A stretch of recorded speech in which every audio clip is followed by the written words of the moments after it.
Yannick Sinner va-t-il s'imposer une troisième fois consécutive contre Carlos Alcaraz pour devenir ainsi l'une de ses bêtes noires, sachant que sa puissance, son agressivité et sa longueur de balle en font un cauchemar pour l'Espagnol. Dans cette vidéo, je vais t'expliquer les arguments qu'a Carlitos pour essayer de faire déjouer l'Italien. C'est parti, jingle.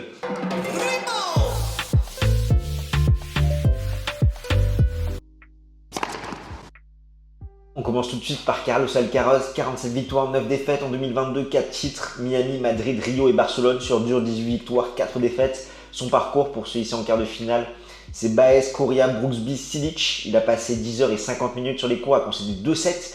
C'était en huitième de finale contre le Croate Marin Cilic, ancien lauréat de l'US Open en 2014, ce qui fait qu'il n'y a plus aucun gagnant de Grand Chelem à l'US Open. Chez les hommes, on aura un gagnant inédit et peut-être un nouveau numéro 1 mondial si Alcaraz ou Ruud arrivent en finale. Et si les deux arrivent en finale, ça se départagera pour le titre.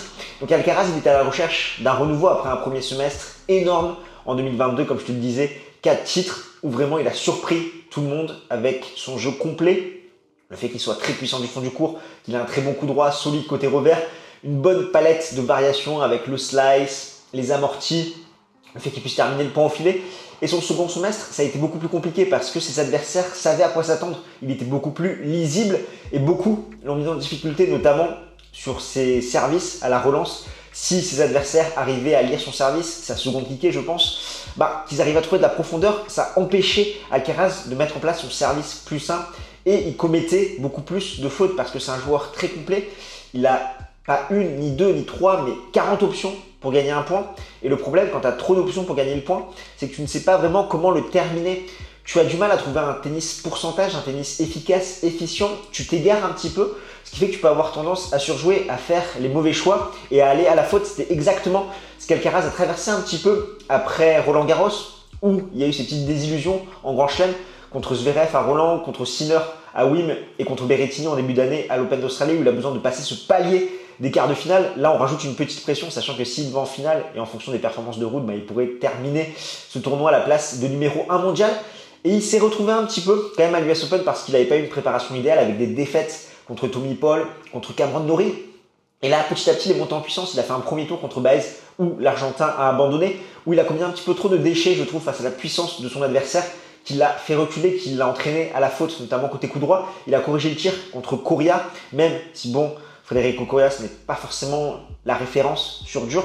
Contre Brooksby, ça a été bien mieux. Je me suis totalement planté sur le pronostic. Brooksby, qui est ce joueur atypique, qui trouve énormément de profondeur, mais qui a un déficit de puissance, ce qui n'a pas gêné Alcaraz parce qu'il l'a fait exploser en se montrant très agressif, en l'étouffant avec son agressivité.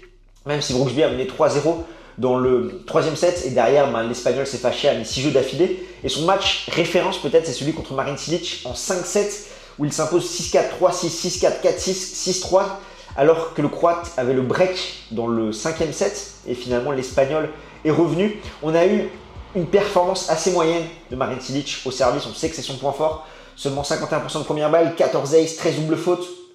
Et Alcaraz en face, lui, a été très stable dans ce compartiment de jeu-là, 72% de première balle. On a Marin Cilic qui a fait énormément de fautes, mais également Alcaraz qui a commis quand même 41 fautes directes, qui a remporté son 6e match en 5-7 sur 7 disputés. Sa seule défaite, c'était en début d'année contre Matteo Berrettini à l'Open d'Australie. Donc Alcaraz, c'est vrai que dans ce match, il a profité d'un adversaire qui n'a pas eu sa meilleure qualité de service, notamment dans les moments tendus, mais il s'est battu à la grinta. C'est une bête en défense, franchement, il a écœuré Marin Cilic. Par contre, il est reparti un petit peu dans ses travers, à avoir tendance à surjouer, à manquer un petit peu de stabilité du fond du court, où il allait souvent à la faute. Ça aurait pu lui échapper ce match. Marin Cilic aurait très bien pu gagner. Alcaraz a réussi à renverser un petit peu la tendance, notamment en changeant tactiquement la relance à partir du troisième set, en se mettant à beaucoup plus reculer pour avoir un peu plus de temps sur les services de son adversaire. Ça a été payant.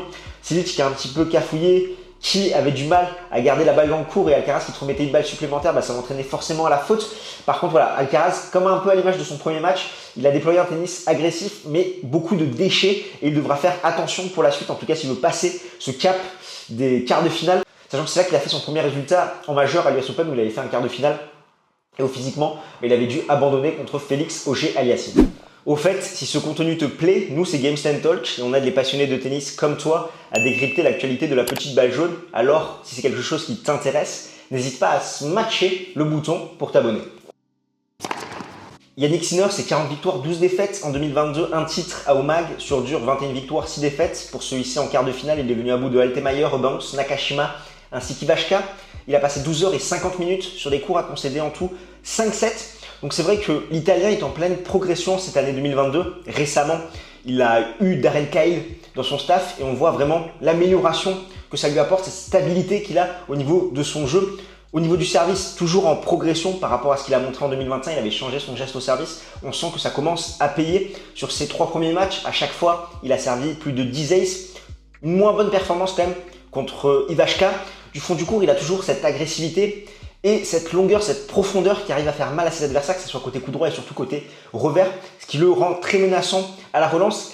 Après, il a toujours des sets où il va commettre un petit peu plus de déchets, de fautes directes et c'est un peu l'histoire de sa quinzaine.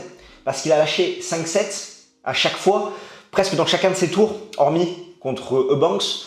Ça a été compliqué où il a eu des pics sur certains sets. Je pense notamment dans les sets qu'il remporte contre Altmaier ou les 2 derniers sets contre Nakashima, où à chaque fois il va faire vraiment exploser ses adversaires. Ça va être très propre du fond du court quand il est comme ça. C'est très compliqué à le jouer avec cette balle très lourde, très profonde. Ça fait déjouer ses adversaires, d'autant plus qu'il est très bon au service. Mais tous les sets qu'il perd, il va commencer à faire plus de déchets. On va le sentir un petit peu déréglé et ça peut être piège pour la suite, en tout cas pour l'Italien qui joue son premier quart de finale à l'US Open, qui était actuellement le joueur avec Rafael Nadal qui avait joué toutes les deuxièmes semaines en majeur en 2022. Mais on sent vraiment la progression qu'il a. Après, il va devoir rajouter une palette tennistique pour un peu plus varier, proposer différentes frappes, avoir des coups un peu moins linéaires, ce qui est toujours son problème. Mais si le service tient, s'il arrive à maintenir cette puissance, cette agressivité du fond du court et cette longueur pour faire déjouer ses adversaires, en tout cas c'est très prometteur pour la suite. Sa moins bonne performance de la quinzaine, c'était celle contre Ivashka, notamment au service, 5 aces, 14 doubles fautes, 46% de première balle, 46 coups gagnants, 55 fautes directes. Et surtout le Biélorusse qui a arrosé 22 coups gagnants, 64 fautes directes. Il a mené 3 dans le 5e set, il n'a pas su en profiter. Derrière, il a commis énormément de fautes, ce qui fait que Yannick Sinner a pu en profiter et s'imposer en 5 sets. Au niveau des face-à-face, il y a 2-1 pour l'Italien et 2-0 en 2022. Alors si on s'intéresse un petit peu au niveau des clés tactiques, comment l'Italien a réussi à dominer Alcaraz à Wimbledon ainsi qu'à Omag. À Wimbledon, il a vraiment dominé dans la dynamique du service et du retour. Il a servi très bien. Alcaraz a eu du mal à la relance et tout l'inverse de l'Italien qui lui sur les retours arrivait à trouver énormément de profondeur, ce qui fait qu'il faisait reculer Alcaraz, qui lui empêchait de déployer son tennis agressif avec son service plus sain. À Omag, on a senti Alcaraz lâcher dans les 2 derniers sets plutôt mentalement. Pour rebondir sur ça, quelles sont les forces de Yannick Sinner? Justement, c'est cette agressivité constante du fond du court et cette profondeur qu'il arrive à trouver dans ses frappes. Ce qui fait que ça en fait une sorte de Brooksby par rapport au type de joueur que Alcaraz a affronté, avec beaucoup plus d'agressivité. Et comme il arrive à trouver cette longueur de balle, il exploite un petit peu les lacunes que peut avoir Alcaraz d'un point de vue technique avec son coup droit, où il a quand même une préparation assez longue avec ce mouvement assez ample, ce qui fait que quand la balle arrive très vite sur lui, longue, il a du mal niveau coup droit et ça va faire soit une balle courte, soit il va aller à la faute. D'habitude, Alcaraz, il arrive à profiter d'une balle un petit peu courte pour agresser ses adversaires avec son coup droit, ce qu'il n'arrive pas forcément à mettre en place. Contre Yannick Sinner, on l'a vu à Wimbledon, on l'a vu à Omag. Après, pareil, au niveau du service, Alcaraz, donc il avait une bonne première assez rapide, il manque un petit peu au niveau du placement, cette seconde kickée, lire le service de son adversaire pour trouver justement cette profondeur. La balle revient très rapidement, il n'a pas le temps de se décaler, où il arrive tant de fois à avoir des points gratuits, notamment en se procurant une balle courte et attaquant son adversaire, ce qui fait que l'Italien à chaque fois, avec sa puissance, sa profondeur, a animé ses petites forces. Et pareil côté revers, où dans ses diagonales, l'Italien a l'avantage avec ce revers compact, le fait qu'il arrive à trouver cette constance du fond du court. Donc on a 2 joueurs avec un profil très agressif, donc forcément ça va se jouer à celui qui va limiter son nombre de fautes directes, celui qui va dominer la dynamique du service et du retour, où les dernières fois ça a plutôt été Sinner qui les a dominés. Alcaraz, après, qu'est-ce qu'il peut mettre en place? C'est dans la variation qu'il peut faire déjouer, casser le rythme un petit peu de son adversaire avec son slice, ses amortis pour justement donner des balles compliquées à réaccélérer à Yannick Sinner, parce que si tu l'installes dans des échanges boum-boum du fond du court, notamment côté revers, côté coup droit, où les 2 joueurs vont agresser, vont détruire la balle avec leur puissance, l'Italien pourrait avoir l'avantage, mais il va falloir distiller au bon moment la petite variation pour casser un petit peu le rythme de l'Italien, le perturber et l'entraîner à la faute. C'est vraiment l'une des forces de Carlos Alcaraz qui possède cette panoplie tennistique, ces variations On n'a pas encore forcément acquis l'italien, même si ça vient petit à petit, qui peut faire mouche également, c'est monter au filet. Au niveau du pronostic, laisse-moi te parler de notre partenaire Betclic. Si tu utilises le code promo GST en majuscule, tu as accès à une offre de bienvenue. Si ton premier pari est perdant, il est remboursé à hauteur de 100 € en free bet. Et en plus, tu as accès à l'ensemble des matchs de l'US Open sur Betclic TV. Honnêtement, j'ai été catastrophique sur l'ensemble de mes pronostics depuis l'US Open. Là, j'ai du mal à distinguer un favori.